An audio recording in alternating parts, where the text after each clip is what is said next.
I know what you want. You want to see the movie.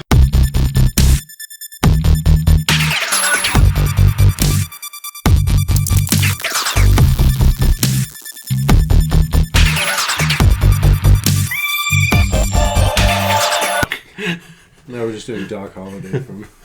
This is my Thomas J. 1922 voice. Fried taters. I'm going to have to... I don't know what came out last year. I'm always bad at these like year-end lists where everybody says, oh, what came out? Oh, I don't fucking remember. I remember the movies that I really enjoyed, which I think... Do we all have the same number one movie? We might. I think we do. 1, 2, 3. Mandy. All day. All right. All day. 1, 2, 3. 1, 2, 3, Mandy. Venom. 50 Shades Freed. Yeah, I think 2018 was a solid year. I didn't get to see Hereditary. Sorry, wait, whoa, excuse me. I haven't seen Hereditary. I saw it with you. No, sorry. I saw Hereditary. What I meant to say is I didn't get to see First Reformed with Ethan Hawke. I really wanted to see First Reformed. I haven't seen Hereditary. I bought it, but I haven't watched it yet. It's just sitting on my shelf, so I might watch that today. I don't know. It's good. But I've heard it's really good. But also, I'm bad at these year-end lists because I don't watch a lot of movies when they come out. Like, it usually takes me a couple of years to kind of watch all the stuff that came out. Yeah, you watch movies like my relatives watch movies. Yeah, unfortunately. You watch movies like my uncle. It's true. Yeah. You're like, oh, you just now saw all the Avengers movies. Well, I was just about to say, I also think that Marvel movies shouldn't be included in a list. It's almost like not fair. You know what I mean? You disagree? You're about to He's be real in my list. Infinity War is on my list. Brandon said Thanos is on my list. Well, Infinity War would probably be on my list too. That's why I'm saying I don't think it's necessarily fair because it's going to be on everybody's list because it's fucking amazing. It's not on my list. Yeah, I figured it wasn't on your list. Yeah, he's the contrary. Right. But I think mine are probably Mandy, at least top 3. So let's go around. Nick, boom. Mandy. Top 3. House That Jack Built. And then the third one's really hard again because I don't know how many movies I've seen this year, but The Ritual. Okay. I really like The Ritual. I thought that movie was fucking awesome. Brandon, I see you have Brandon. Oh, yeah, it's a list. Came fucking prepared. Oh, I'm kind of surprised because we didn't discuss this ahead of time. Yeah. You just had Brandon. that list going. I know. I only have 7. I can barely do 3. Yeah, 3 was hard for me. The top 3 are pretty in order, but the rest aren't really. The top 3 are Mandy, Hereditary, and Spider-Man Into the Spider-Verse. Really? Yeah. Into the Spider-Verse was a lot of fun. Man, maybe I have to see it. And the others, in no particular order, Bad Times at the El Royale, Isle of Dogs. Isle of Dogs, really? It's a good movie. Really? Yeah. It's how I feel about Into the Spider-Verse. It's a lot of fun. He tried to bait me just now, and I'm not doing You're it. not biting. I'm not biting. It's an animated movie about dogs on an adventure. I might have to watch it. I don't know. I'm kind of 50-50 on him now, but that's a whole other conversation. Yeah. I feel like that drastically changed from the last time we talked about him on the podcast. No. Which is every time. I think his older stuff is good. I think his newer stuff's kind of... Yeah. All right, Brandon, what else is on your list? Avengers Infinity War and The Ballad of Buster Scruggs. Nice. I have not watched The Ballad of Buster Me Scruggs. neither. But a few friends of mine have watched it, and they really like it. All right. Whew. It's my turn. Oh, boy.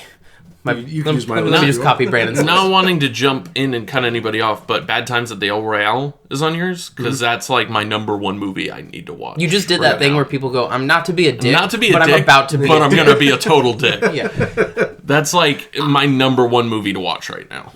Yeah, I liked it a lot. I think you guys know I'm a big Drew Goddard fan. Yeah, so he's the man. Yeah, he's awesome. I didn't like it as much as Brandon did, but I thoroughly enjoyed it. Okay. It's a good movie. It's a solid movie. So I guess my top 3, number 1 is Mandy, number 2 is Hereditary. Shit. I need to watch Hereditary. I want to say my number 3 would be Into the Spider-Verse, but I know I've seen something else that I liked just as much that could just as easily be my number 3. Isle of Dogs. And it's not Isle of Dogs. No. You haven't seen it yet. Fucking Puppet Master Little Strike? Mm-hmm. That is... Well, when we go around in a second here and do the worst of 2018... Oh, I don't even know if I could do the worst. I haven't seen that many movies this year. Again, you watch movies like my uncle. Yep. So I would say those are probably my top 3. I've seen... Oh, The Night Comes For Us is fucking awesome. Is it? Yeah. It's awesome. I think they Oh, just and got that. in Mute. Oh, shit. Mute instead of The Ritual, for sure. Yeah. For me. I I totally forgot Mute was Yeah. a thing, and that movie's fucking amazing. Paul Rudd and Justin Theroux are amazing in that movie. Kill it. Kill it. They're basically playing bad guy versions of me and Nick. Yeah, pretty much. yeah. That I forgot about Mute. Yeah, Yeah. that's definitely in my top 3. Yeah. Do you know the director of that? It was David Bowie's son? Yeah, Yeah. Duncan Jones. I didn't know that until I watched Mute, and I looked stuff up on him, and I was like, oh, shit. Yeah, he did Moon. Yeah, I knew he did Moon and... He also did World of Warcraft. yeah, Yikes. but I didn't Which know he one was of us- Bowie's son. I'm like, he's a Starman's kid? Like, fuck yeah. Which one of us at this table saw What? World of Warcraft? It wasn't Ooh. me. You saw I it? saw it. Is it It just was- one big video game cutscene? Yeah, pretty much. Yeah. It was an opportunity to see it for free, so No, I mean, figured for why free, not, but yeah. I've never turned down a movie it's for free. it's the most non-movie. Which is so weird, because he did Moon, which I still haven't seen, but I heard is Moon was fucking good. awesome. Yeah.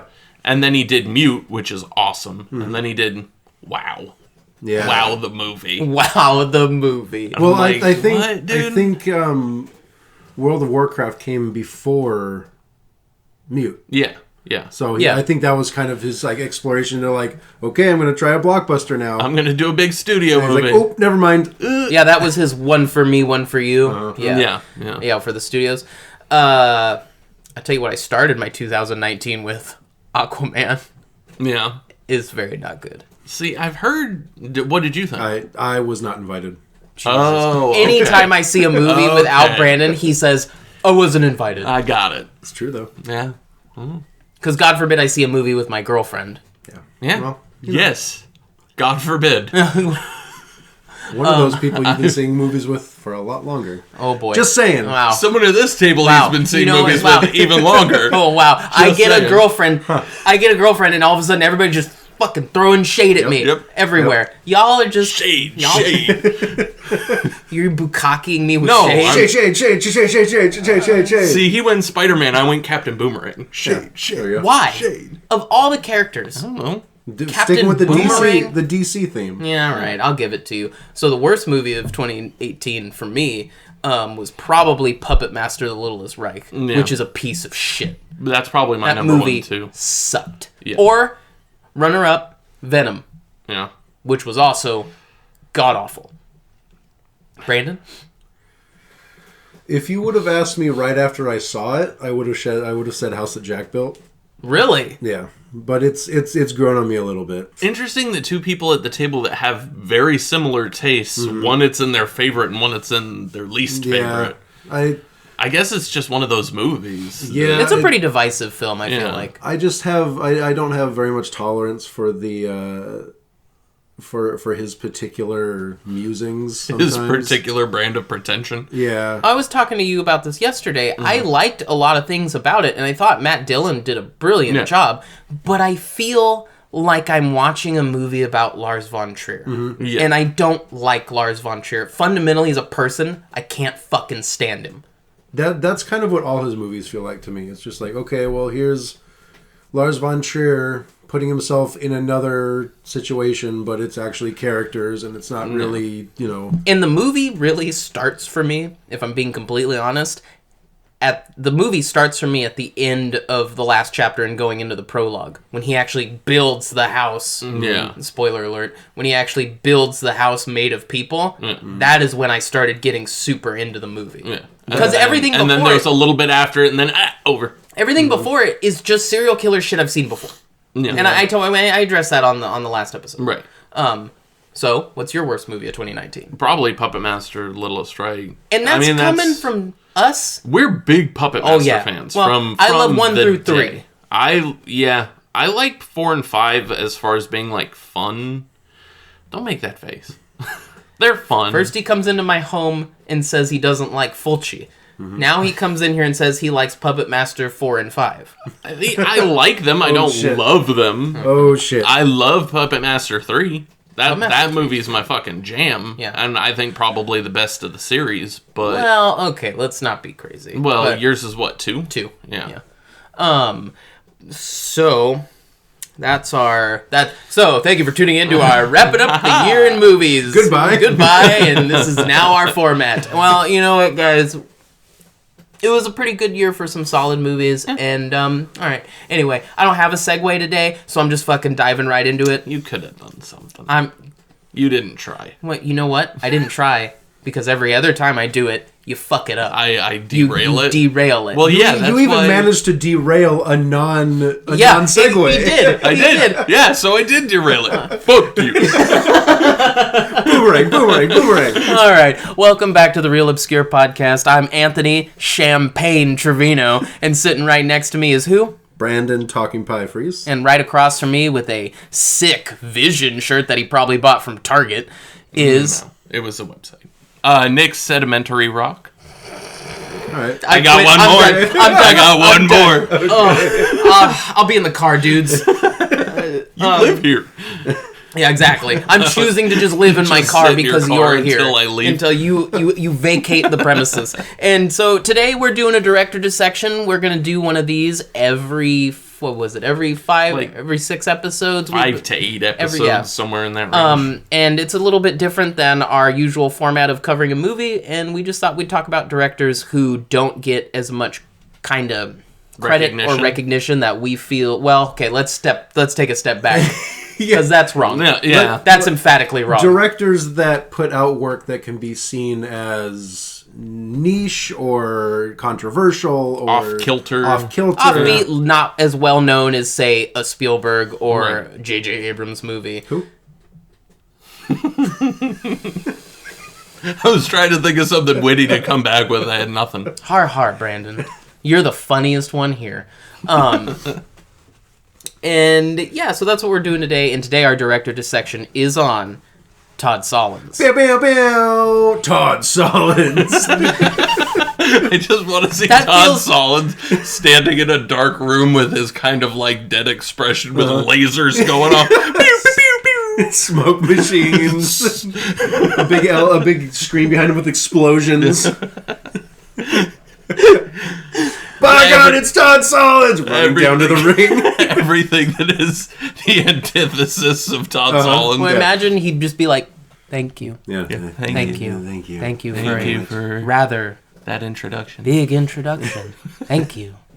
A lot of gum. We all noticed it, right? Yeah, Watching interviews? yeah. Okay. He's a very awkward man, which you could tell from his movies, but I mean, I still think he's great. Well, but showing your hand early. Okay. that's what? I thought that's what we were doing. Nicholas Rock, sit down! I am. What? Put your shirt back on, sir. Pull up your pants. So, born in 1959 and from New Jersey, Todd Solondz is the director of Fear, Anxiety, and Depression, Welcome to the Dollhouse, which is, I feel like, is probably one of his most known movie next to Happiness. Right. I'd say it's either that or Happiness. I would say Happiness only because, like, that was nominated for a Golden Globe and shit. Mm-hmm. Like, that got kind of recognized in its time. Yeah. Which was probably the only movie of his that was recognized in its time, I think. Okay. So, Happiness, Storytelling, Palindromes, Life During Wartime, Dark Horse, Nick's favorite, and Weiner Dog. So we watched 3 of these movies that we're going to kind of focus on. And it was originally going to be Happiness, Storytelling, and Weiner Dog, but I checked Amazon for Storytelling, and it was there to rent, and then the next day I went on and looked, and it was not anymore. Yeah. So, I cannot fucking believe that look, I'm glad we hung out yesterday. I love seeing your beautiful face. Mm-hmm. But I had to drive up to Encinitas to pick up this movie because we couldn't rent it on Amazon. Yeah. Why is this movie not available? Well, you mean Happiness. Yeah. Now. Oh, we were talking about Storytelling, because it was on there, and then it wasn't the day we went to fucking watch it.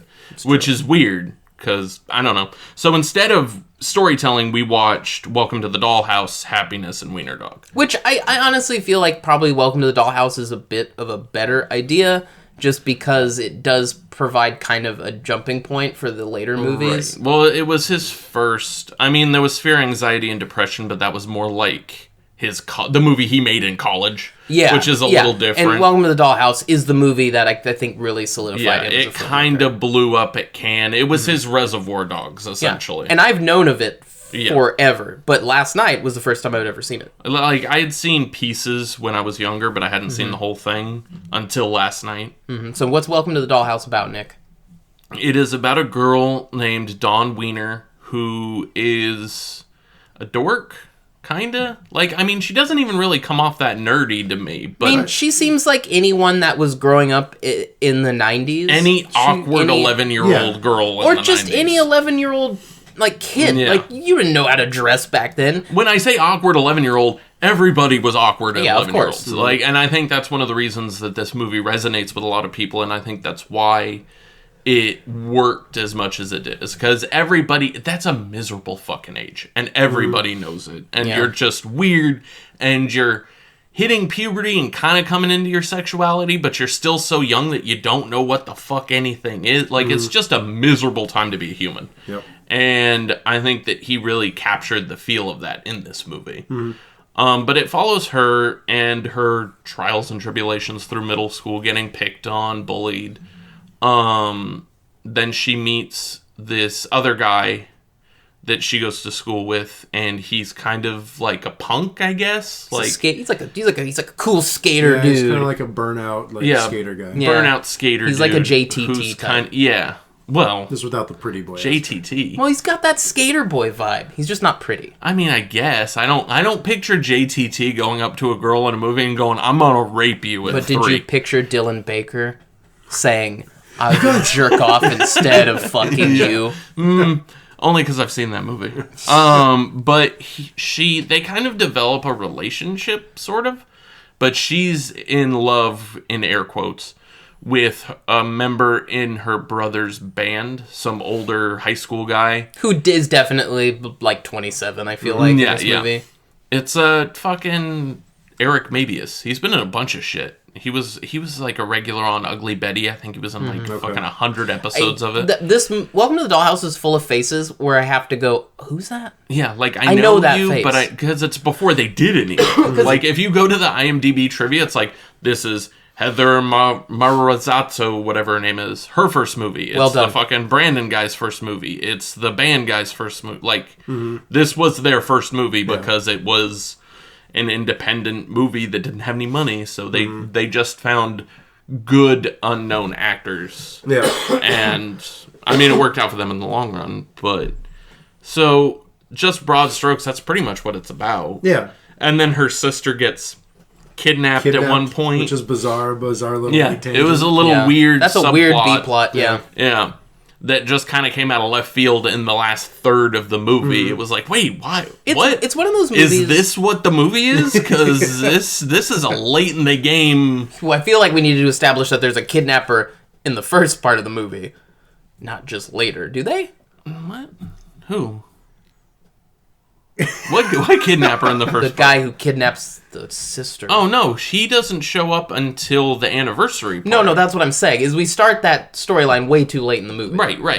Yeah, no, guys, I didn't stay on task. Was that us? Yes. Was that us or him? I don't know. Either way, anticipate my needs. It was a really weird kind of out of nowhere plot.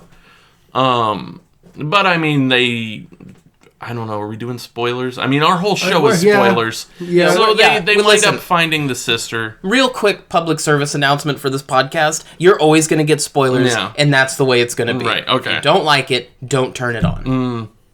No, I mean, I guess that's fine. It's just, you're like, fuck you, don't listen to us. No, I think. No, I'm not trying to say that. I'm saying that people get so bent out of shape about spoilers. If you're listening to a podcast about, that would be like me turning on any of the movie podcasts we listen to and being like, well, why did you say that? I wanted that to be a surprise. I didn't turn on this episode for a movie I've never seen and expected the host to not talk about the movie. Right. And especially movies like this that are 20 plus years old in some cases. Yeah, I guess I think it's fine. It's not like we're coming on here and talking about like, okay, this is how Into the Spider-Verse goes. Yeah. Here we go.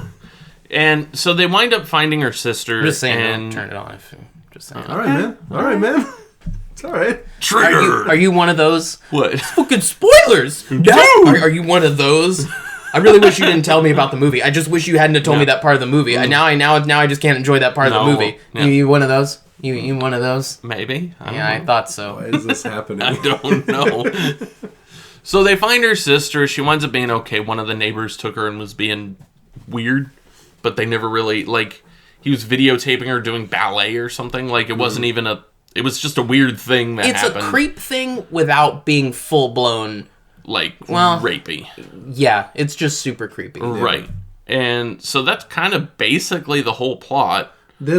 I feel like this movie is a pretty good jumping off point for him as a director because it deals with, pretty much all of his movies deal with people at a very specific time in their life that everyone can almost relate to at some point. Yeah. And I feel like it doesn't get into like the more controversial topics as he does later, but it still deals with the same type of issues that he tackles later on. And I think that he taps onto some of those controversial topics. Because, I mean, the whole thing of the boy saying he's going to rape the main girl after school.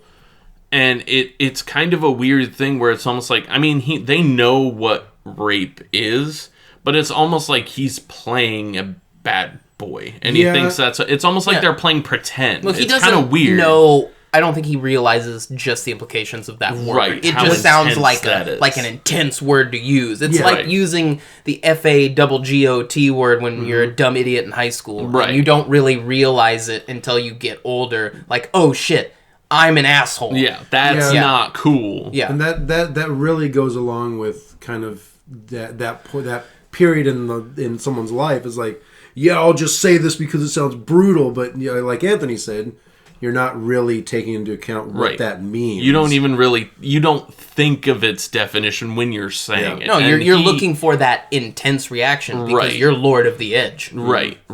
And I think a lot of, especially males at that age, are that way. Yeah. So I think he was kind of saying it, but not really meaning it. Knowing what it is, but not knowing what it is. Yeah, knowing what it is, but not really knowing what it entails. Right. And then she just he goes to take her to a different spot.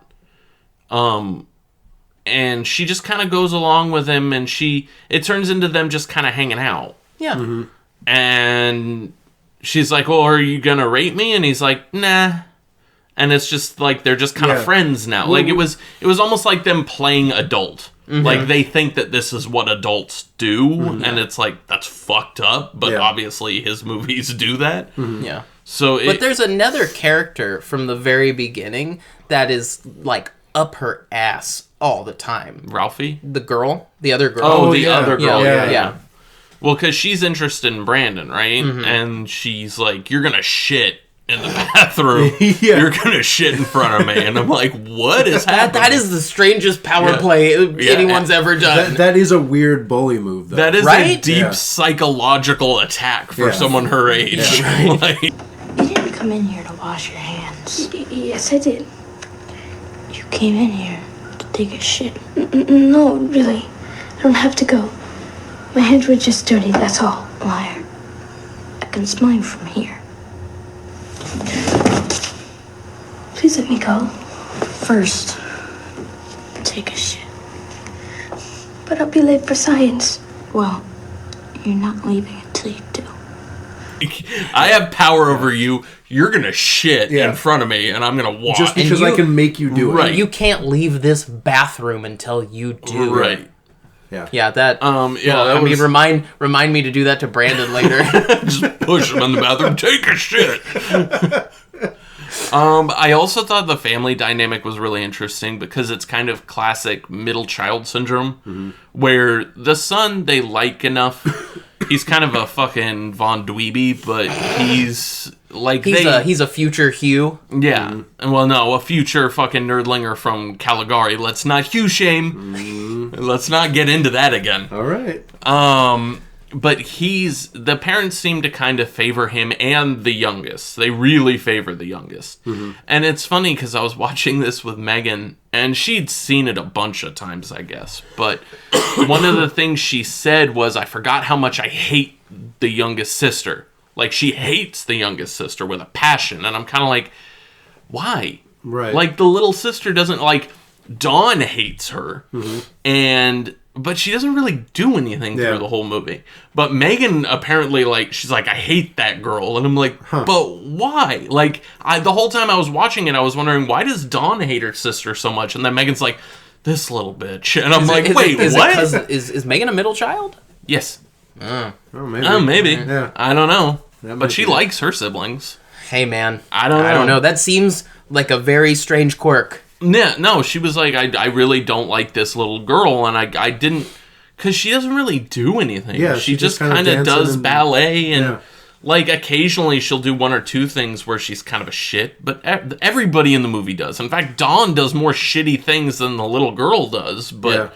I don't know. It's a weird kind of family dynamic, I guess. But it's just a series of bad situations that Dawn gets herself in because she's still trying to navigate like the world. And she doesn't know what's going on. She's a kid, Yeah. right? Which I think helps us kind of perceive the things she does in a different light than if it were a 35-year-old woman doing this stuff. Yeah, and it was interesting watching Dawn be bullied at school and then come home and do the same exact thing to her little sister. Right. I thought that was a little... Well, it's an interesting reversal because usually the bullies at school are bullied at home. Right. Yeah. So it was kind of, I noticed that too, where she was getting bullied and then she was bullying the sister, because you feel bad for Dawn getting bullied, but then she bullies the sister, and it's like, well, wait, you're shit too. Like, But I it's think she's getting bullied. I transference. think she's trying to just get herself noticed in her family. Yeah. You know? Well, she's trying to get the power. Yeah. Because the bullies are taking the power. Right. The bullies are And- making her shit in front of them. And going back to what you were saying earlier about they're playing adult, I think she sees that that's how people are interacting, and they have control and power over her. So if she can act this way in her home life, it's going to establish the same kind of power She dynamic. gets some of that power back. Yeah. That's like a serial killer thing. Well, listen, taking the there's a power lot back. of like a serial killer Yeah. thing in these Todd Solondz That's true. movies. Just real quick, their band sucks. Oh, yeah, they're miserable. They're terrible. Like, they're... I mean, Brandon. Hey, cool. All right, man. Brandon all dug right. it. He was into it. He liked... Brandon was sitting outside on the car and watching them play in the garage, being like, "Welcome to the Dollhouse." Brandon was digging that keyboard clarinet guitar. Yeah. Oh, look. All I'm saying. They're the proto King Crimson. Yeah. All I'm saying is they were not bad for a garage band full of teenagers. Once they got the guitar singer guy. Yeah. Before that, they Honestly- were Oh, yeah, they were- Honestly, I miserable. preferred them without that dude. His lyrics sucked. Yeah, no, that's But not... he had a voice of an angel. Yeah. Did he though? He brought though? He brought the presents. He brought all of his pictures that his other girlfriend took of him to try to like send to people for I don't know, to get an agent or whatever as a musician. They all look. I said this to Brandon. They all look like old like hair metal band pictures, and I'm pretty sure that guy died on Skid Row at some point. Yeah, that character is died dead with a now. needle Yeah. in his arm in 20 Los years Angeles. down the line, he's For just sure. in the gutter, just Yeah. dead. Yeah. Well, I kind of Dollhouse. don't agree with that, because if that was the case, Solondz would have made a movie about it.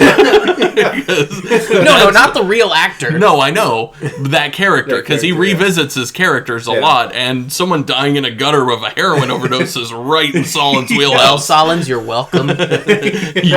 We know your you next listen. movie. Yeah, friend of the show. End of the show. Oh, Mr. Solondz. So it kind of, the whole movie to me, I think one thing that all of his movies have are a sense of uncomfortability. And I think that this one specifically deals with the uncomfortability of adolescence and coming into being an adult. And I think that it captured that really well. It feels very real. It feels like a very real movie, which... Yeah. I think all of his movies kind of, well, maybe not so much the last, not his more recent stuff, I guess. But his early stuff felt upsettingly real, you know? Yeah. And I think that's part of the strength of this movie in particular, is that period of time in someone's life is someone everyone can relate to varying degrees. And so it's really easy to relate to the main character, to Dawn, because we've all been there. We've been like, okay, well, I'm not a kid anymore, but I'm not an adult, and what is this thing? And my body's just changing, and I don't know what any of this is. Just really attracted to that guitar player's arms. Yeah, why is that? Why is that person's arms making my tummy tickle? Yeah. Just that kind of weird, like, oh. Yeah. But it's interesting because watching this and then having watched his other movies that came after, it for me feels like the safest of the Solondz movies. Yeah. Where I could watch this movie probably with like somebody who's not as into these types of movies, and they'd be like, yeah, it was a little quirky. Quirky is a good word for Welcome to the Dollhouse. And then I realized watching Welcome to the Dollhouse, and I made this point to you two last night, and I'm going to do it again. Spot on. Todd Solondz is my Wes Anderson. Yeah. Because all of his movies deal with the same kind of character, like we're all strange, middle class. quirky, Middle class, strange, quirky, usually white people, right? Yeah. And when Wes Anderson does it, it just fucking drives me nuts. When Todd Solondz does it, I'm thinking, this shit's brilliant. Yeah. So you're going on record, Solondz is your Anderson. Solondz is my Wes Anderson. Yeah. That's fair. And when you said that, I'm like, that's kind of a perfect, for anybody that knows you, that's a perfect way to describe Todd Solondz. It's Anthony's Wes Anderson. Yeah, and I don't know what the difference is, but... Yeah. Well, I mean, I think it's because I think Solondz tackles bigger issues than Anderson does. Like, Anderson tackles, or at least more taboo subjects. Because, I mean, Wes Anderson covers things like suicide and Royal Tenenbaums and the whole father issues and Life Aquatic. Like, he tackles heavy shit, but he doesn't really tackle taboo shit. Right. It's probably a lot of that. Yeah. It's also probably the lack of hipster vibe to it. Yeah, Solondz plays it very straight, whereas Wes Anderson, well, we all know Wes Anderson. It's not super straight-laced. It's very bizarre and weird, but in a different way, almost cartoony, and Solondz doesn't go in for that. Yeah. Well, so, Brandon, you want to tell us a little bit about... Oh, go ahead. Yeah, I just... One thing I noticed about this movie is it has very similar aesthetic to The Adventures of Pete and Pete. Yes. Yeah. That Brandon really does. Brandon said that last night we were watching. It feels like it takes place in like this weird alternate like pseudo 60s 70s reality. Mm-hmm. But with that 90s aesthetic. That's interesting because Pete and Pete came out like shortly after this movie. Yeah. So I'm wondering if they were kind of like, well, let's do Welcome to the Dollhouse, but like for kids, because it is a very similar aesthetic. What would Happiness for Kids be like? I mean, Happiness is already kind of. Well, I don't know if it's for kids. It's about kids. But I thought of something real interesting while we were just sitting here. Is movies that could be like a more modern or current analog for his movies, I guess. And I haven't seen it, so maybe this is just me talking out of my ass. But Welcome to the Dollhouse seems a lot like that new movie that came out 8th grade. The one... The Jonah Hill one? Yeah, maybe. The Bo Burnham. Oh, the Bo He Burnham wrote one. and directed it. Yeah, I feel like Jonah Hill came out with a movie that's like similar. Oh, mid-90s. Mid-90s. Yeah. I'm getting these all Yeah, those mixed are kind of similar, but like... describing Dawn and how it is and kind of capturing that awkward middle school feel. Apparently 8th grade does that really well. I haven't seen it, but I've heard very good things about it, and it just kind of struck me like, oh, that's a lot like Welcome to the Dollhouse. Probably not as fucking dark as Welcome to the Dollhouse gets. The word but rape still, probably isn't in it. Yeah, or if it is in it, not nearly as much. But it seemed kind of like a modern analog for Welcome to the Dollhouse. And I have one for Happiness, too, that I've thought for a while, but we'll get to that after we talk about it. So, Happiness? Take us through Happiness, Brandon. Well, Happiness... I'm interested to see how he does this, because it's such a, like, wait till I have to do Weiner Dog. Yeah, that's true. Well, at least Weiner Dog's kind of linear. Happiness kind of... I remember the beginning and the end. Yeah. Okay, Happiness. It basically centers around 3 characters. Philip Seymour Hoffman, who plays kind of a sex pervert. Yeah. What's the difference between a pervert and a sex pervert, though? I feel like... I think sex pervert's more aggressive. Sex They're perverts. more sounds- like a little more aggressive. they're more interactive. Like you can be a pervert just watching people and be like, Maybe the sex pervert is you're grabbing people into and making Yeah. them involved in your you're perversion. engaging them in your perversion. Yeah. Yeah. All right. Like he was when he calls people up and Yeah. jacks off. And jacks off. And the second character it kind of circles around is Dylan Baker, who is a therapist, a family man, and a pedophile. Yep. He is all of those things. I don't know if they're in that order though. Yeah, no, the order might be a little different. Yeah, in no particular order. Right. And Jane Addams, who plays kind of she's in between jobs. She's she's like a telemarketer, phone salesman type, and she's trying. I'm sorry, to, Brandon. Phone salesman. Salesperson. Thank Sales- you. Oh, okay. Jesus. I was like, is Anthony upset that you're implying she sells phones? I don't. So she's a sales person, and she's also, I think, substitute teaching an adult education class. And Well, she quits the telemarketing job. right, Yeah, because they say she quit her job to go. Well, she wants to do something more with her life. She The doesn't line- want to. She doesn't want to sit at a desk Right. and do telemarketing. The line, because her two sisters, Laura Flynn Boyle, and I can't remember the actress's name that plays Yeah, the other I girl, don't remember. but they're having a conversation about her, and one of them goes, "Oh, she quit her job. Apparently, she wants to like go out and help the homeless or something like that." And the other one goes, "I just don't get it." And for some reason, that line really made me laugh. Like they don't Her get sister is fucking terrible. it. Well, everybody's terrible, I think, except for Joy. No. Well, yeah, that's true. I was gonna say John Lovitz isn't terrible, but he's kind of He's a dick. terrible. He's Well, kind of 'cause- a dick. And that's another interesting thing because in the beginning, Megan watched some of this with me, not all of it, but she was like, in the beginning, they really make Jane Addams in that scene with John Lovitz, the breakup scene, they make her seem like shallow or whatever, but she's not. And I'm like, that's not what I got from the scene at all. It's, he doesn't know her at all, but he's done this thing that losery guys do where exactly. they attach to a girl that they don't even really know. He got her a fucking ashtray as a present and she doesn't smoke or anything. No, and he does that dude thing where you reject them and they're like, "Oh, well, clearly you're just garbage. How dare you reject me and my love that I need to attach to you for the rest of your life." Right. Yeah, it's those type of guys are so fucking obnoxious. It turns into the you're shit, I'm not shit. And Yeah, he's champagne. well, yeah, champagne. And Megan was like, "Oh, well, it seemed like she was being superficial with him." I'm like, "No, he's being the dick." What about what she did was superficial? She broke up with him. You guys, Yeah. I don't know if you know this. It's okay to break up with People someone. break up. It happens. and that's an acceptable thing. Yeah. So that was 100% him just being One of those And that's dudes, another yeah. thing I think everybody's kind of terrible in the movie, but specifically the men are really terrible in this movie. Like the men are just shit people. The kids aren't terrible.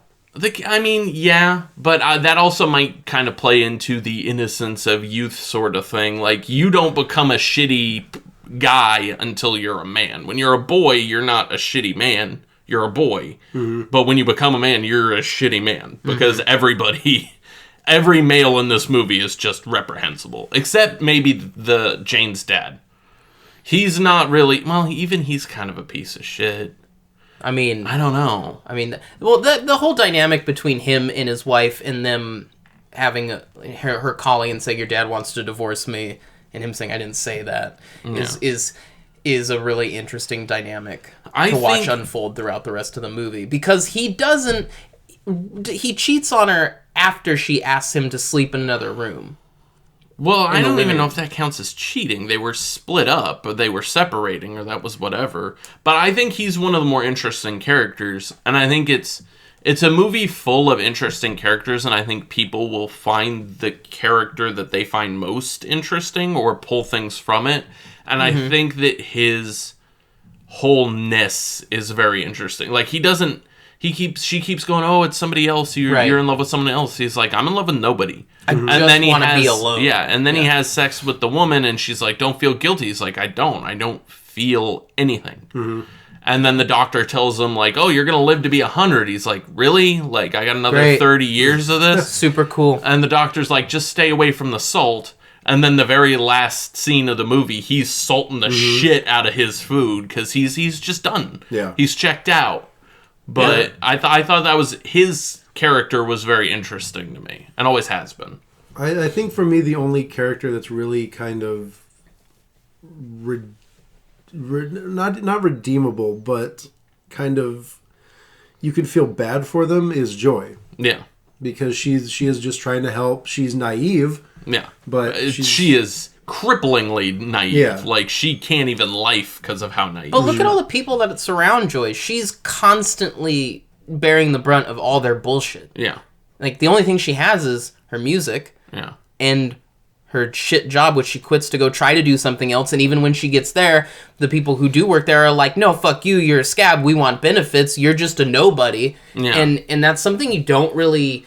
I don't know, I feel like so often in narratives we'll follow people who are going on strike to fight for their benefits. I mean, that's something that was in Sorry to Bother You, which is a good movie. But, I haven't seen it, but I want to. For the sake of what I'm trying to get at here is... It's acceptable to realize that Joy is a human being who needs a job.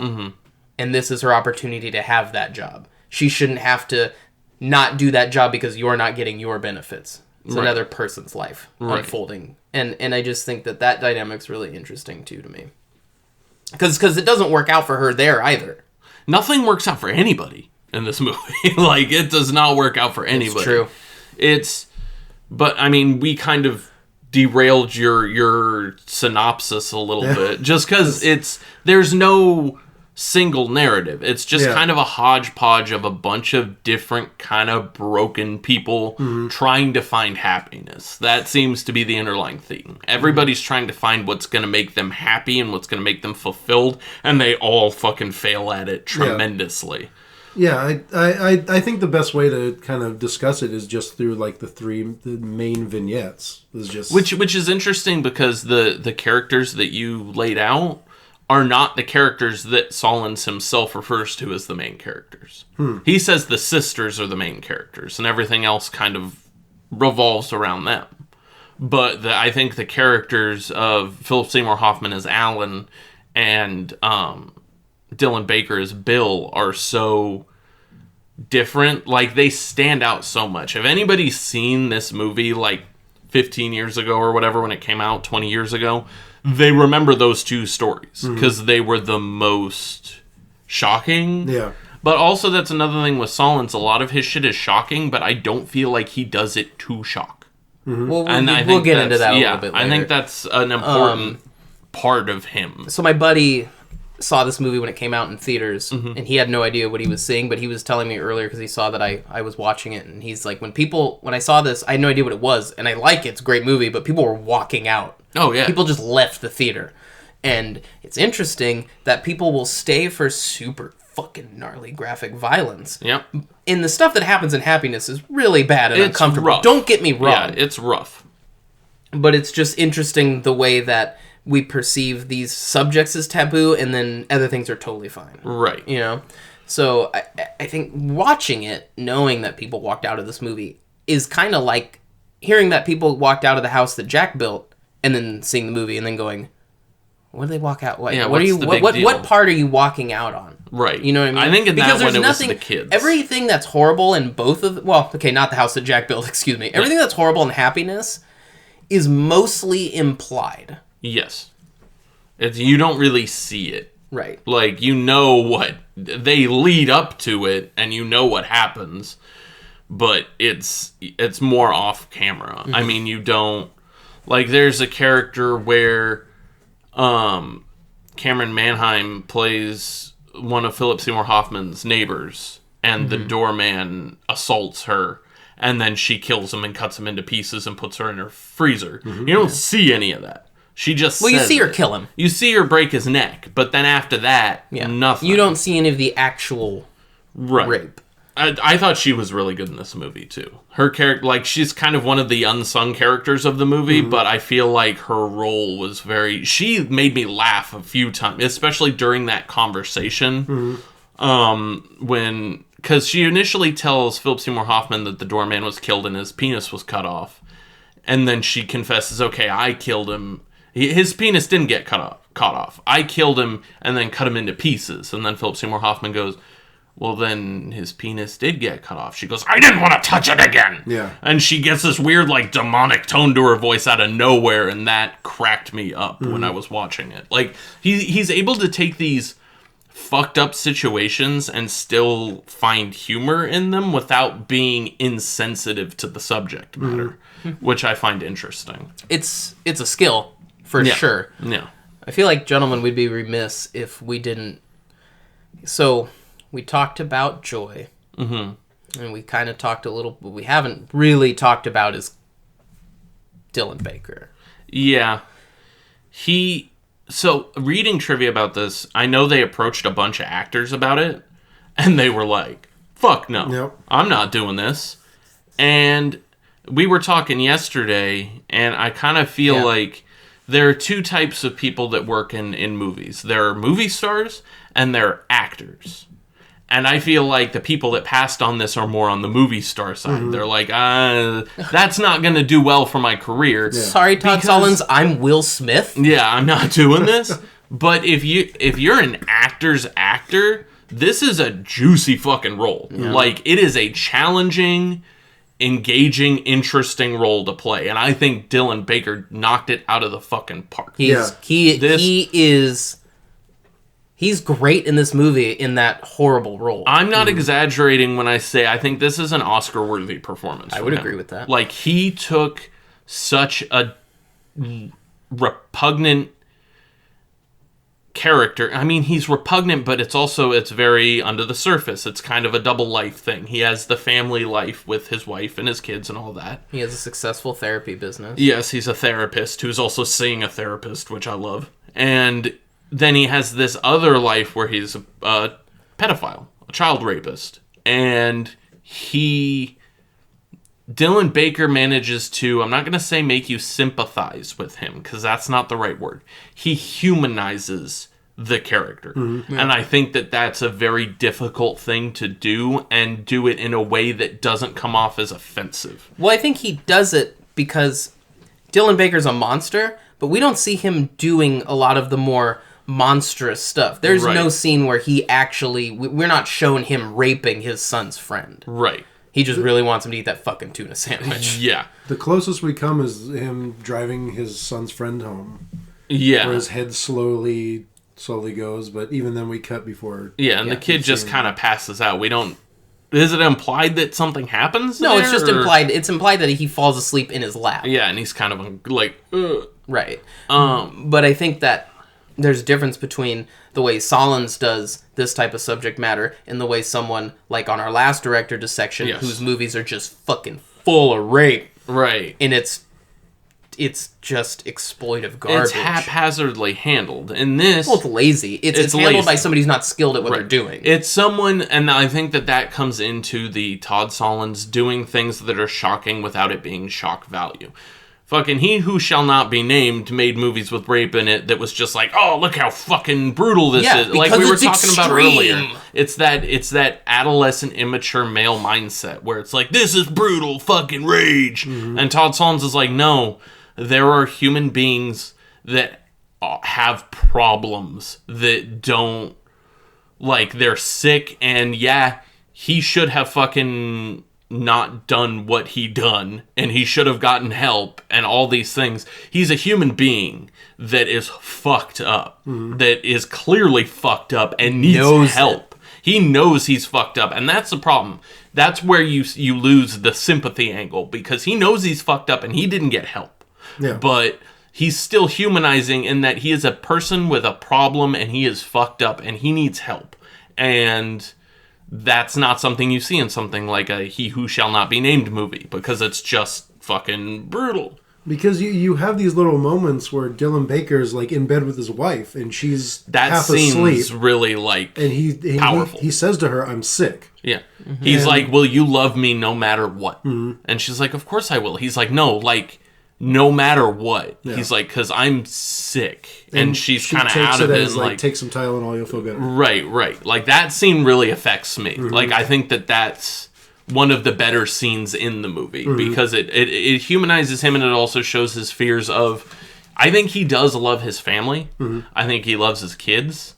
I think... And he tries to be a good dad. I'm not going to say he's a good dad, obviously, but, like, the conversations he has with his son, they're extremely uncomfortable and inappropriate, but he's trying to help his son, even though he doesn't know how to because he's sick and broken, but he's trying to help him. He's trying to help him navigate the awkwardness of puberty and becoming an adult and learning, oh, why is my pee-pee hard? You know, he's trying to help, but he always takes it that one step too far. Yeah. Every conversation, it's kind of like, oh, you're trying to help, but still weird and all this. And he's like, well, do you want me to teach you how to masturbate? It's like, okay, now we've done it. You're here. Too far. Like, he doesn't know where those lines are. Right. Because he's a fucking sick pervert. Yeah. And he doesn't know how to person. I think there are 2 or 3 conversations like that. It's the masturbation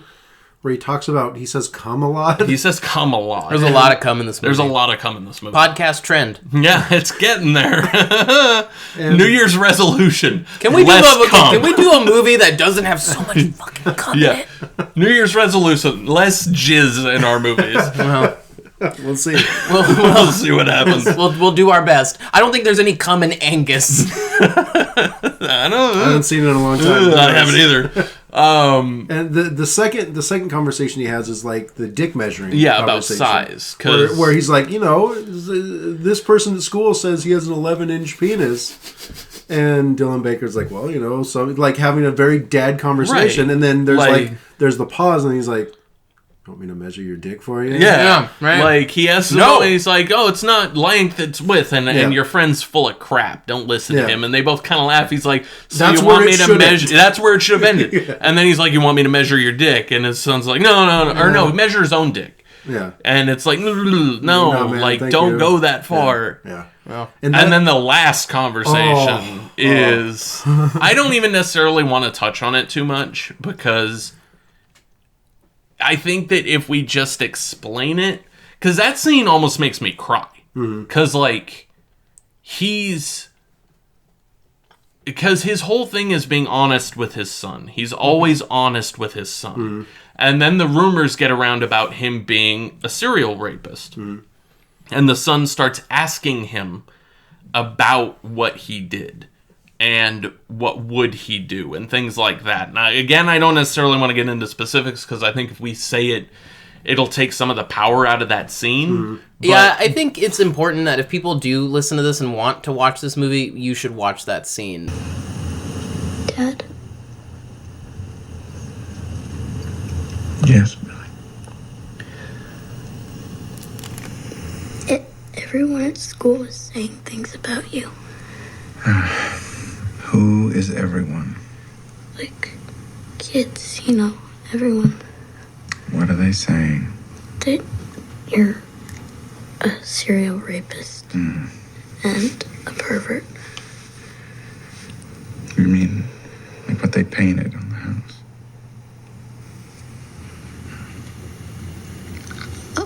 Dad, did you, with Johnny Grasso and Ronald Barber?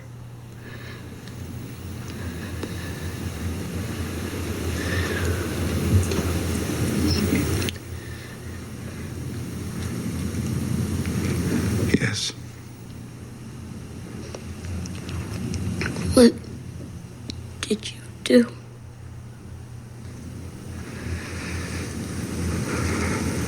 I touched them.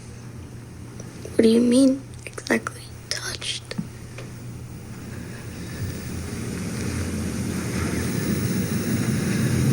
I fondled them. What for? I couldn't help myself. What else?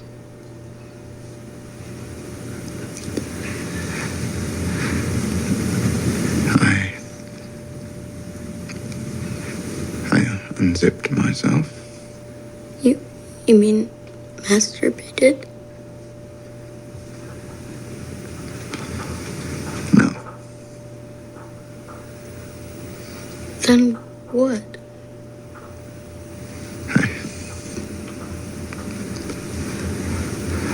Made love. What do you mean?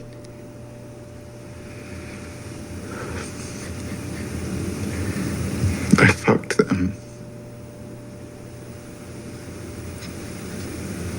What was it like?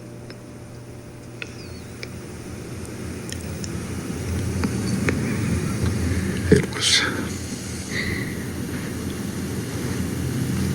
great. Would you do it again?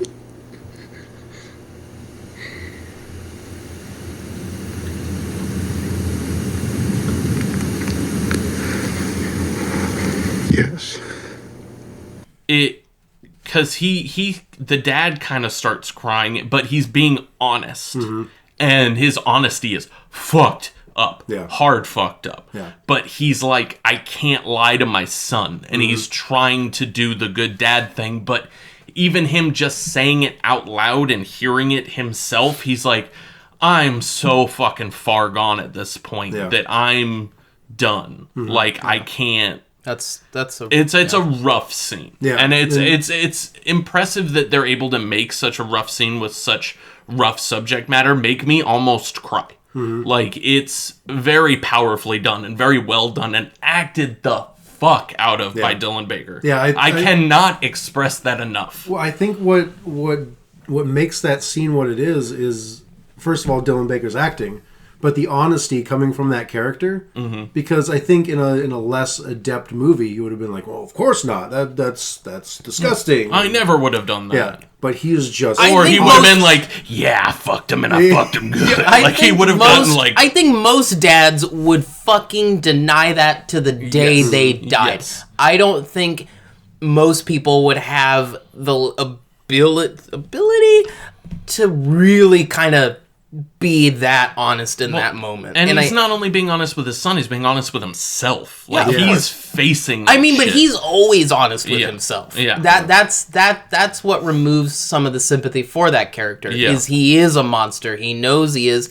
And he doesn't really seem to care in the sense of how it affects him. I think he cares and how his actions are going to affect his family. Yeah. But I don't think he truly cares about how they affect him or his victims. Like that doesn't even register to him. It's more his family. Yeah. And I know we don't want to get into specifics about the conversation, but the question, would you do it again? Yeah. And he just goes, yeah. It's just like, oh man. And it's like, how was it? He goes, it was great. Yeah. It's like, oh fuck, man. Like that's heavy. Yeah. That's heavy stuff. Like, so I think that's what really makes that character interesting is that he's a monster. There's no two ways about it. He's a monster. But the movie humanizes him to a certain degree. Where it doesn't excuse what he's doing at all. Yeah. But you see him as a human being doing these things and how it affects him and his family. And I think that's really interesting. it's almost a way of showing it like objectively. Like, we're not making judgments on him. Right. But clearly he's a fucking monster and that should be your judgment, but Solondz doesn't make that judgment. Right. Solondz goes, this is a person, he does these things, there are people in our world that do these things. Yeah, it's what I love about artists like this who explore characters that we don't like. And people from walks of life that we're not going to understand. Because if this were just another exploration of somebody with a weird hero complex, I don't care. Yeah. And I'm more drawn to shitbag characters than good guys. I know. And it's not even necessarily an interest in seeing them redeemed or like a redemption story of them being terrible and then learning from the error of their ways. No, it's not about that. It's not about this movie that. would be infinitely less interesting if there was a redemption arc for well, Dylan Baker. if there were like 30 minutes of him getting beat to death by the dad. In the original script, after the family leaves, he receives a package in the mail that's a bomb, and it blows up and kills him. And they took that out. And I'm glad they took that I out. kind of am too. I'm real glad. I mean, also because the sequel that comes out, I really like the sequel to this. We almost did it for this show. It's called Life During Wartime. And it's interesting because they recast the entire movie with people that don't even come... Like, Philip Seymour Hoffman's character is played by a big buff black guy. Like, they don't even try to make him look like the previous characters. So it's interesting, and I thought it was a really good movie, and the things that happen with Dylan Baker's character in Life During Wartime is very interesting. And I think that you would have cut that off if you just blew him up. Yeah, and I feel like that's kind of an easy end to that character Right. if he just got blown up. I think him getting blown up would be a cop-out. It's the obvious resolution to that character. Yeah. Yeah. And that I know we're kind of going along on Dylan Baker, but that scene where he gets the call from the kid's dad, Yeah. and he's like, "You're a dead man," and he hangs up, and he has to act like he's finishing the the rest, conversation, and he knows he's fucked. Yeah. And you could see it on his face, which goes back to Dylan Baker's acting in this movie. He's like, "I'm fucked." I'm fucked, but like I'm gonna just kind of go. I'm gonna ride this train to the end and see what happens. Yep. But yeah, I think to me, he is the standout in the movie. I mean, everybody's good. Like, I think Philip Seymour Hoffman did a really good job with his character. He's kind of... I don't know if we even brought up what he really is doing in the movie, but he just kind of calls people up and just, like, random people, asking what they're wearing, asking what he's their underwear one of looks those like. guys. Yeah, he's just masturbating. Literally going through the phone book, just calling whoever and crossing being like, names off so he doesn't recall the same person. Right. Being like, what are you wearing? Yeah. Are you wet? And I think that's another very interesting character who can't really connect with people. And he has this... The only way he knows how to connect with people is through these calls. Yeah, these obscene phone calls. And I thought he's kind of doing like a Buffalo Bill type voice. And it's interesting because there's one scene, because the whole thing with him is he's kind of obsessed with Laura Flynn Boyle's character, who is Joy's sister. Who's also, a writer? She's a writer, she's a poet, and a lot of her stuff is like, she has 2 poems, one's called Rape at 11 and Rape at 12, and she's like, I've never been raped, I don't know what the fuck I'm talking about. She's like, I'm a fake, I'm a phony. And then Philip Seymour Hoffman's kind of obsessed with her, and he calls her going, I'm gonna fucking rape you and all this stuff. And then she's like intrigued by him because she's like, this is the authenticity I've been looking for. And the resolution to that is so funny. It's really funny because she keeps calling him, and she calls him back at his job once because she's Star 69's. And calls him back at his work, and one of his office mates walks by and goes like, "Hey, did you see the game last night?" And he pops back into like human mode. Right, he comes out of his fucking and he's like, "Oh yeah, man, I was praying for that shot." Like, so I wish there had been a little bit more of that. Seeing the human side of Alan. Because it was just like, all we see is the hunched over Buffalo Bill jerking off on the phone, except for that one scene. And his mannerisms change, his cadence changes, like he goes, like you said, into people mode. And I think that would have been interesting to see a little bit more. Yeah. I think it's hard in a movie that's as long as it is. It's like 2:20. Yeah. But the resolution for that is... She keeps calling him back, being like, I want you to fuck me or whatever. And he's like, I don't think I can do that. And he's like, and then he eventually just goes to her apartment because they're neighbors. And it takes her a minute to go, oh, you're the guy. Well, because he's just standing there staring at her. And then, it's like, can I do anything for like, you? And then she's like, oh, it's you. Yeah.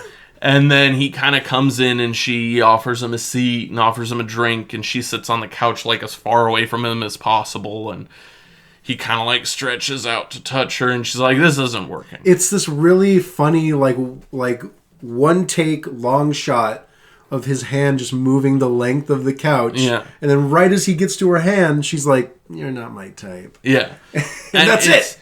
It's just, I think it is interesting because it's both of them. She's looking for that authenticity in her life to be a better writer. And he's just kind of mindlessly obsessed with her because she's his neighbor and he finds her very attractive and all that.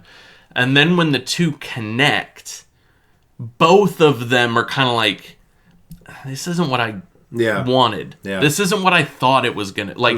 This was their paths. The whole thing is about these people trying to find happiness, and this was them thinking, "Oh, I'll be happy if I have a more authentic experience for my writing. Oh, I'll be happy if I'm able to start a relationship with my neighbor."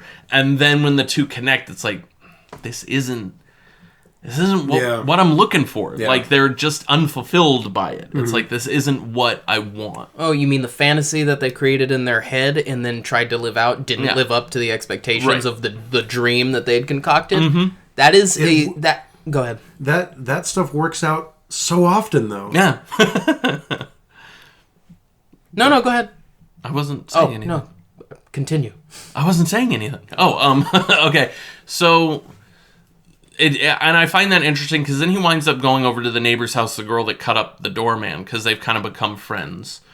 And you kind of feel like they're going to start a relationship. Like, they sleep in bed together, but they don't do anything, which I think is what she needed and also what he needed. Because he was going about it with, I just want to fucking come and rape and all this. And then he sleeps next to her. He's like, oh, no, I need a human connection. Yeah. It doesn't matter if there's sex. It's a human connection. And that's why he goes back to the neighbor. You find out later that she got arrested for killing the doorman. And you find out in the sequel that Philip Seymour Hoffman's character marries Joy. And they wind up married. Okay. Because at the end they imply that Laura Flynn Boyle's going to give Alan Joy's number. And is trying to set them up, which I think is kind of weird. That after Laura Flynn Boyle had this moment of like, oh, this guy was talking about raping me, and then like, hey, you should date my sister. That was kind of weird. It was also interesting that the neighbor who killed the doorman, when they're out on their date, she says, look, I don't like sex. I'm not interested in it. I don't want to do it. The idea kind of disgusts me. Someone being inside me, like, no, I'm not, I can't. And I thought that was interesting. The Philip Seymour Hoffman, who's so, like, his only way to connect was so hypersexual and very carnal. Like, very carnal. Yeah. And the one person he makes a connection with was like, I'm not really interested The exact opposite of that. Which goes back to all he needed was just a human connection. And the only way he knew how to do that was... Is your pussy wet? Yeah. That's the only way he knows how to connect. And and of course that's insincere because that's not a connection. That's just you being vulgar at somebody. But he doesn't know the difference. Right. Because he's broken, like everybody in this fucking movie. We didn't really discuss Joy and Vlad at all. Yeah. But that's one of the subplots that always kind of seems to fall by the wayside for me.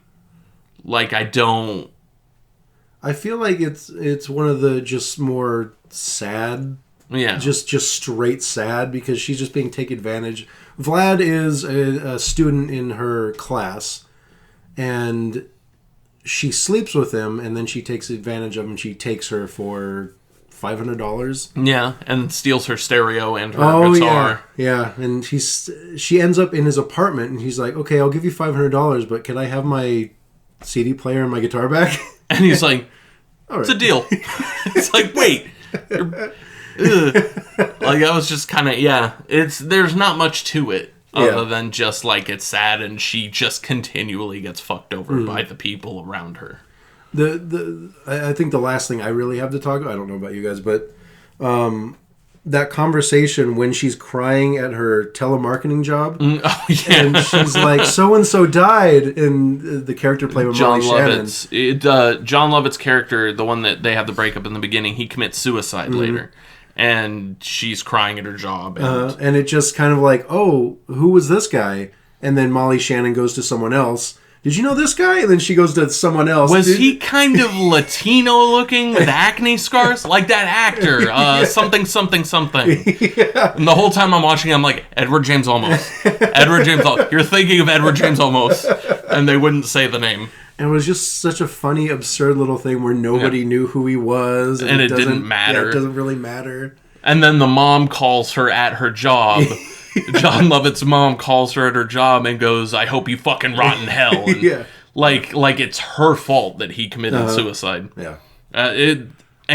We're laughing about that, but it's so fucked up. But Because- the way Solondz does it, Yeah. I think it's funny because it's so fucked up. Like, he manages to make that funny. Like, the fact that this guy killed himself, nobody knew who he was, nobody gave a shit, Yeah. nobody cared. Yeah. And then his mom cares so much that she's pointing the blame at everybody but him. And it's just like, it's so absurd that it's just hilarious. I think that's something he does pretty well is create these absurd situations that aren't funny, but they're so absurd that They become pretty funny. funny.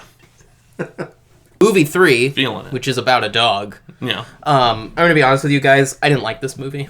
And I remember probably 50% of it. I remember the beginning and the end.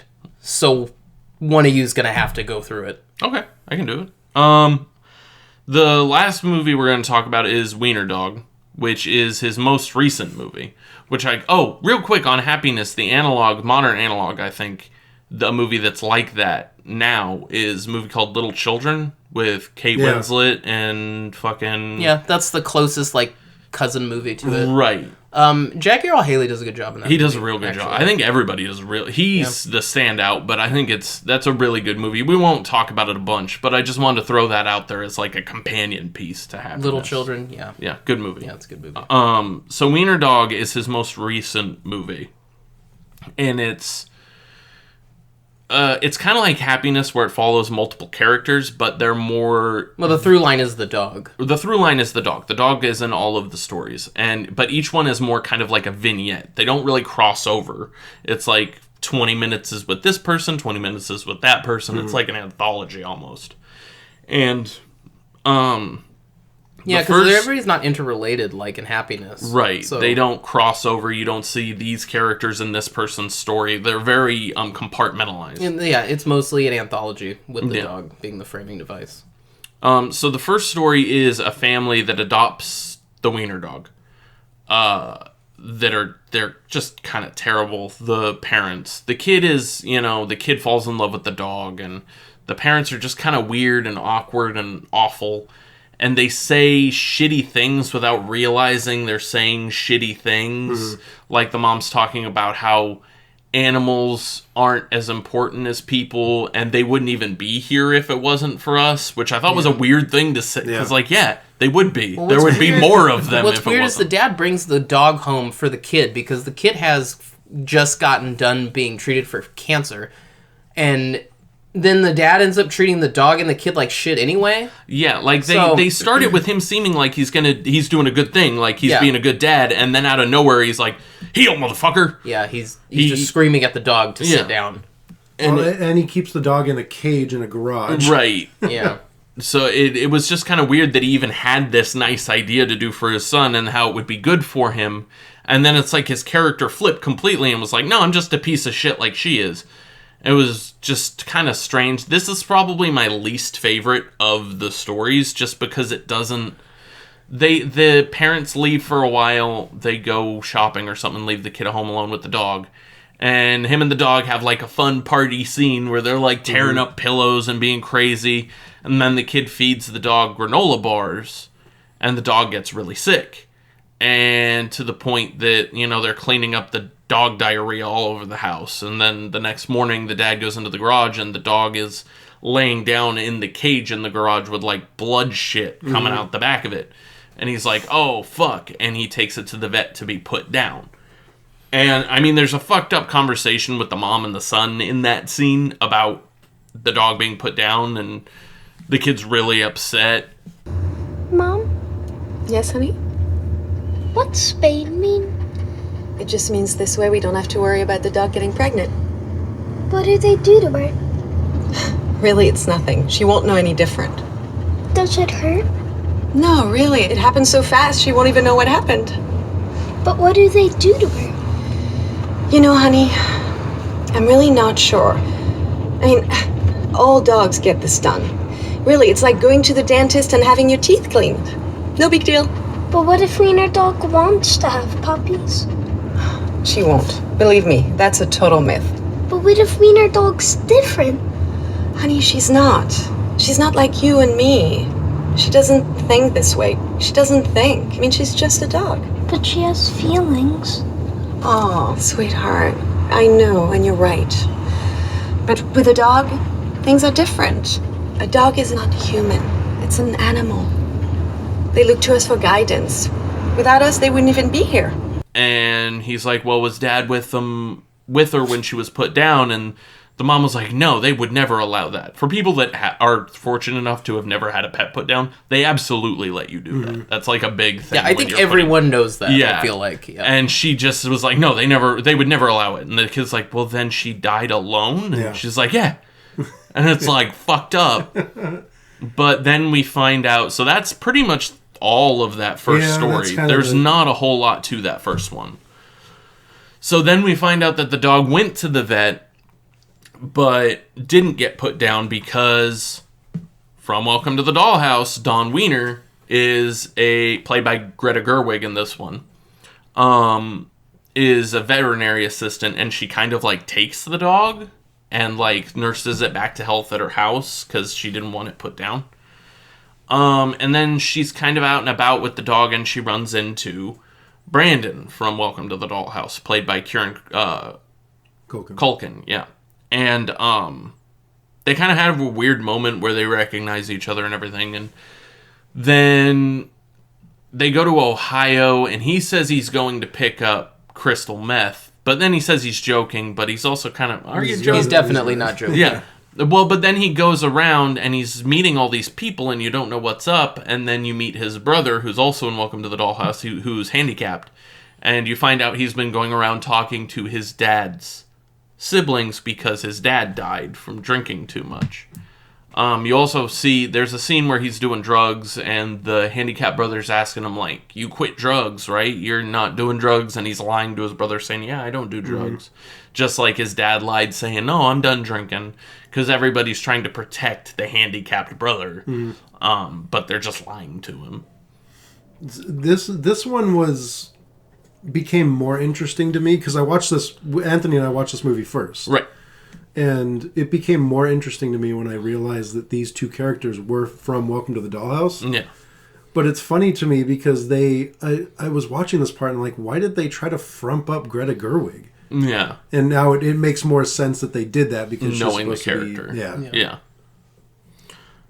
So then she leaves the dog with the handicapped couple, Brandon's brother and his wife. And then Dawn and Brandon kind of drive off into the sunset, sort of. Kind of. Which is kind of a neat, like, almost hopeful scene, which you don't see a lot in Solondz stuff. And then we jump to Danny DeVito's segment, which might be my favorite. But it's the only one that I was interested in, but that might be because it is my biggest fear in life to end up like Danny DeVito in this movie. Yeah, he's not doing great. But the one thing is I didn't understand the transition between the last story, this story, and how the dog gets to Danny story. DeVito. Yeah. Also, I don't think it's explained, but I think that scene with the dog taking a road trip, doesn't that bridge those two last vignettes together? Kinda, yeah. But it's like, how did it? They do this weird intermission between the two halves of the movie with the Weiner Dog song and the dog like walking through the desert. I kind of am I wrong in remembering it had a little hat, like a little cowboy hat? I don't remember. Maybe it did. I don't know, but it's like a weird westerny song, and the dog's just kind of like walking through the desert and walking, and I guess that bridges the two, but they never really explain how the dog goes from the handicapped couple to Danny DeVito. Right. Yeah. But Danny DeVito is a screenwriter, kind of. He's a teacher at a college. He wrote like one screenplay that everybody says is pretty crappy, and he's like trying to get his next screenplay going, and nobody's giving a shit. And everybody at the school is kind of talking shit on him, like he's not a good teacher, he's negative, he sucks. All this stuff, and then he kind of like snaps, I guess. And he straps he bought the Weiner Dog a little dress. And I'm like, oh, he's kind of upbeat, like he's getting happy. He's gonna buy her a little dress, and it's gonna be cute. And then he starts buying like wire and wire cutters and all this other stuff, and I'm like, what's happening? And then one day he leaves his job, and these students are being real shitty, talking about him in the lobby of the school. And then they look over, and Weiner Dog hops out in her little sundress with a bomb strapped to her back. And I fucking loved this so much. They call the SWAT team. The SWAT team comes in. They have to disarm the bomb on the Weiner Dog. It was just so great. And that's probably my favorite part of the movie. And then he gets home, and the cops are there waiting, and they're like, are you fucking Dave Schmertz or whatever?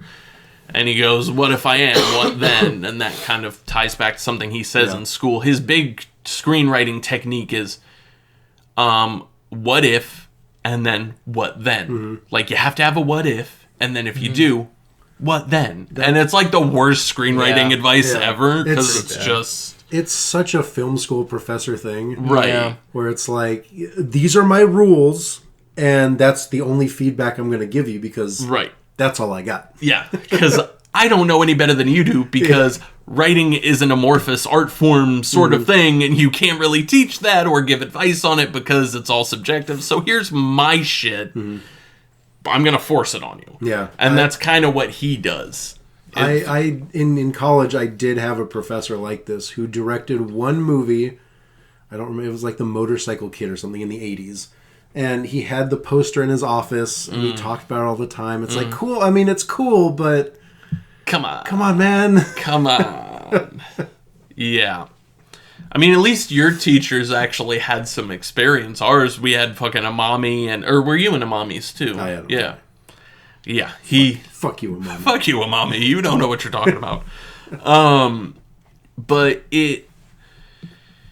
So he says the little line to the cops, and I was kind of like, oh, that's neat, because it was his thing. And then that story ends. And then the last story is Ellen Bernstein is an old woman who's, I think she's dying, or she's not well. She's just old. She's so old. She's in she's so just she's gross just old. and old. I think she's supposed to be in like an old folks home. Well, I thought it was her home, and she just had like a live-in assistant. Oh, maybe. That's what I thought. Okay. And then I think it's her granddaughter shows up with her artist boyfriend, who's fantasy. And that was funny to me. Like, fantasy was funny to me, because they sit down on the couch and they're talking to her, and they're talking about him being an artist and how he deals with animals. Like, he takes roadkill and turns it into art. And she goes, it might sound kind of derivative of Damien Hirst's work, and the guy just goes, fuck Damien Hirst. Like, he gets pissed immediately and, like, fucking storms outside, which was really funny to me. And then you find out that the granddaughter hasn't been there in years, and she's just there to fucking bilk her grandma for money, which is fucked up. But that's what it is. And another thing that I liked was she has the Weiner Dog, the grandma, and she named it Cancer. Yeah. And the granddaughter's like, why would you do that? And she goes, felt right. Which I thought was really funny. So then the granddaughter leaves, and the grandma goes up to this bench in her backyard. And she has this weird conversation with past versions of herself from, like, alternate realities. Like, this is you if you didn't give up on life. This is you if you gave more of a shit. This is you if you forgave your mother. Like, it was an interesting... I really liked that scene. I did too. I thought it was interesting. Because they're all like maybe 10-year-old versions of herself, and they are like, this is you if you forgave your mother, but this is also you if you didn't go to the store yesterday. Right. It's like all these different versions of her, whether it's like huge multiverse decisions versions, or like this is you if you didn't stub your toe. Yeah. Like they're multiverse versions of her, just kind of they just kind of walk up and go, hello. Yeah. Hello. Yeah, and then because it starts with the one girl, and you're like, "What the fuck is this girl?" Yeah. And then the second one shows up, look exactly like her. Like, wait a minute, what's going on? Wait, what is this? And then they're kind of like, "It's time to go. Like, you have to come with us." And you're like, "Oh, she's dying, and this is her dying." But then she wakes up, and it was like a dream. And she's like, oh, fuck, that was weird. And then the dog's gone, and she's like, Cancer, Cancer, where are you, Cancer? Was she cured of cancer? And then it cuts to a shot of the Weiner Dog running across the street and getting hit by a car. Car? Another car. And then another car. And another car. Okay. And I think the point was, like, people gave so little of a shit that they just kept going. Just drove on through. Which, at the same time, it's like, what are you going to do? It's clearly dead. Like, you're not going to stop and try to revive it. Right. Like, but it was kind of, it seemed like a comment on the people not giving a shit. And then the next scene, and I thought this was a really interesting scene, and there's something poignant about it, and I can't quite figure out what the fuck that is. But the next scene is at the granddaughter's boyfriend's art exhibit, and he's taken the Weiner Dog and turned it into almost like a robot. And it just kind of robotically turns its head and barks like a recorded bark, and then that's the end of the movie. And there's something about that scene that seems very, like, poignant and deep and important, and, like, that's kind of the whole thesis of the movie, is that one scene. And in a lesser director, I'd be like, oh, it's just bullshit, him trying to seem deep. But I know Solondz from his interviews. That means something. Yeah. That's there for a purpose, because he doesn't put shit in his movies without a purpose. And I'm still trying to kind of figure out, it's like something about taking the humanity out of things, or the things that, or I think you said it earlier, taking something that gave people so much comfort and making it sterile and robotic and kind of not a thing anymore. Like, there's something to that scene. Well, what I took from it was this dog was in so many people's lives, and was kind of not really, to varying degrees, it wasn't really appreciated. And then it dies and gets turned into this really weird, like, artificial robotic art piece, and everyone's like, oh, cool, that's something. I don't know. No, like, it's appreciated more in its death as this kind of stage prop than it was in life. What? Why are you you look like you were going to say something. No. If you listen to Solondz interviews about this specific movie, it was never about the dog. It's always been about the people, and kind of how we manipulate the dogs as kind of avatars for what we want in life versus, like, what we're capable of.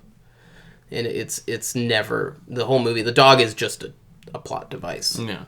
Well, to show you these other stories. Even that, he does, at the end, they do, that robot dog, it is them manipulating the dog one last time. The artist kind of manipulates it once more to just be like, now this is for me. This is mine. So it is kind of a selfish sort of fetishizing of the dog. Like, you're my property, not your own living thing. Yeah. And that was Weiner Dog. Yeah. Yeah. I actually liked Weiner Dog. You didn't, right? Run, don't walk. I liked your Weiner local Dog. Red Box. Your local Todd Solondz Red Box. I enjoyed the Danny DeVito segment. I just didn't. Sometimes a movie just doesn't vibe with me, and that's fine. Would you guys? How do you guys feel about all three of these movies? Go around the table. You want to go first? I love them all, and I think everyone should at least watch them once. I think Welcome to the Dollhouse is the most palatable. I think Happiness is the best, and I think Weiner Dog is fine, and it might have more impact on somebody that isn't me. I agree. I would recommend them all to someone who isn't familiar with these types of themes in movies. I would recommend Dollhouse as the entry point. Maybe Dollhouse, Weiner Dog, and then Happiness if you're still interested. But yeah, I think they're all really good movies to that tackle complicated subject matter in a very tactful way. Yeah, I agree with pretty much all of that. Happiness was my entry point to Solondz. It was mine too. Yeah, we saw that back in the day, like 7th grade. And I don't know if I didn't appreciate it at the time. I appreciate it more now. I mean, Happiness is probably in my top 10 favorite movies of all time. Like, I think that it's excellent. I think it's one of the best movies I've ever seen. So obviously I strong endorse that. Welcome to the Dollhouse and Weiner Dog to a lesser extent. I still think they're really good. Like, I really like Welcome to the Dollhouse. I thought it captured that middle school awkwardness really well. And Weiner Dog, I think, had a lot of interesting things to say. Maybe not as tactfully as some of the other ones he's done. I think his more recent work has taken on kind of a different tone. Like, I saw his movie Dark Horse. I hate it. I hate that movie. I feel like he missed the mark completely, but I guess every director's going to have that one movie that you just can't, and that's what Dark Horse was for me. But other than that, it's Interstellar for me. Yeah, for Chris I Nolan. actually haven't seen Interstellar, but I've heard mixed. It's long. Yeah. So I think on a whole, Solondz in general, I really like his body of work. I appreciate it. I think he's one of the few directors out there today that actually is an artist, like a sincere artist. He is trying to say something with his work, and I feel like his work is important. And that's not something I say about a lot of directors. But that's how I feel about him, generally speaking. And each one of these movies, I feel, is important for a different reason. Mm-hmm. I think Solondz is an artist and not a pretentious fuck like a lot of filmmakers that we come across. Yeah, there are a lot of pretentious fuck filmmakers that like to pass themselves off as artists, and it's an easy thing to get fooled by. But I think Solondz is the real fucking deal. Like, he is a real deal artist. Mm-hmm. Yeah. Yeah. So I think that's a unanimous recommendation for this director and these movies. And I've seen Storytelling and Palindromes. I have mixed feelings about Palindromes. I really enjoyed Storytelling. I haven't seen Life During Wartime or Dark Horse, but I would definitely say that Todd Solondz is worth everyone's time. Mm-hmm. For sure. I'm very interested to see Life After War or Life During Wartime. It's good. It's a little more ethereal than Happiness, if that makes any sense. But I really liked it. It's interesting to see the continuation of these characters and where they go. Mm-hmm. So, yeah, I really like that one. I really like Storytelling, too. The only stinker, in my opinion, is Dark Horse. I haven't seen Palindromes, but... The more you tell me about why you hate Dark Horse, the more I feel like I'm going to enjoy Dark Horse. You're probably... I could see that being a you movie. Yeah. Tune in next time to find out, I guess. Yeah, we'll see. We don't have a movie chosen for next time, do we, gentlemen? I don't think so. We haven't agreed on anything yet. So you're going to have to wait and get a surprise movie. Haha. Yeah, all right. Well, that rounds it out, and we're closing the door on another episode of the Real Obscure Podcast. I am always Anthony Trevino. I remain Brandon Talking Pie Freeze. I'm usually Nick Rock. You can find us all on different social media platforms. I'm Anthony T697 on Instagram. I'm Brandon_Freeze. I have none of the social medias. I'm on Facebook. He's so full of shit, he just uses our fucking podcast handle to talk to us now. Okay, the Real Obscure Podcast on Instagram, I guess, is which the best is way to get a the hold of me. one you should be following. Yes. In the first place. Correct. And that's us signing off. Good night.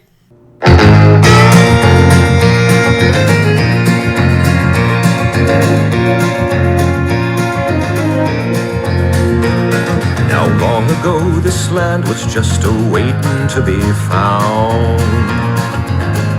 No one's eyes had seen the vistas, and no feet had touched the ground. The eagle and the sparrow were the only ones who'd seen the purple of the mountains and the valleys lush and green. But on wagon and on foot, the pioneers began to roam,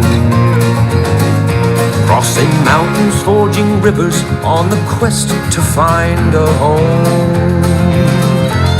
They all had band together, but legends walk alone, on the trail for something better and a place to call their own.